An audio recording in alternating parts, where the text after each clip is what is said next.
እንደው ቢላህ አለይኩም ይሄ ስፖርት ነው ለማለት ምኑ ነው የሚያስደፍረው? ምኑ ነው የሚወደደው? ምናልባት ረብጣ የሆኑ ዶላሮችን ሊያገኝ ይችላል አሸናፊው። ግን የሰውን ክብር አዋርዶ በጉራ ተነፍቶ እንደዚሁም ደግሞ የሰውን ህይወትም አሳጥቶ እዚህ ላይ እንደምታዩት እንዳያችሁት የሚገኝ ገንዘብ እንዴት ነው ሐላል ሊሆን የሚችለው? በሸሪያችን ላይ ላ ደረረ ወላ ዲራር መጉዳትም የለም መጎዳትም የለም። ሰዎችን መጉዳት አይፈቀድም። ራስህን በሰዎች ለመጎዳት ራስህን ማዘጋጀትም አይቻልም። የሰው ልጅ የተከበረ ፍጡር ነው። በተለይ ከአንገት በላይ ያለው አካል እጅግ በጣም የላቀ የተከበረ ነው። በጥፊ መምታት ከአንገት በላይ ያለን አካል መምታት በሸሪዓችን በእስልምና በጣም ነውር ነው። ለስፖርትም ይሁን ለቀልድም ይሁን ለምንም ነገር ይሁን ልጆቻችንን እንኳን ሴቶቻችንን እንኳን ማንንም አካል ከአንገት በላይ ያለን አካል እንዳንመታ ታላቁ ነቢይ ከልክለውናል። ስፖርት አይነት አለው። ሰውየው ፊዚካል ፊትነሱን የሚያጠነክርበት የሚያበረታበት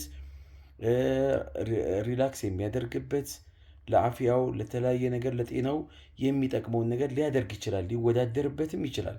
ግን ሐላል በሆነ በተፈቀደ በሚቻል ነገር እሱንም ሰውንም በማይጎዳ ነገር ላይ ይሆናል።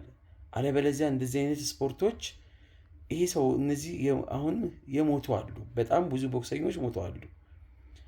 ተዘርረው ለብዙ ሰዓታቶች ፌንት ሰርተው የሚያገግሙ የሚመለሱም ይኖራሉ።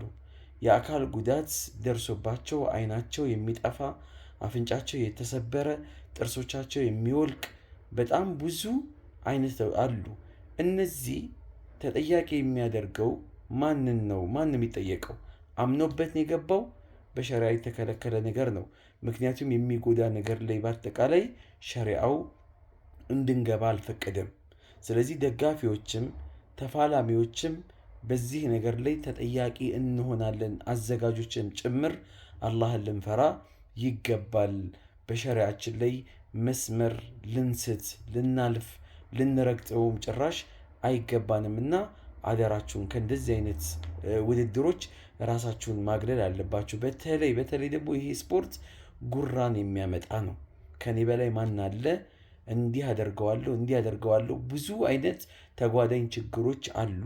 እነዚህ ነገሮች ደግሞ በጉራን በተመለከተ በልቡ ላይ የጎመን ዘር ፍሬ የምታክል ኩራት ያለበት ሰው ጀነት አይገባም ተብሏል።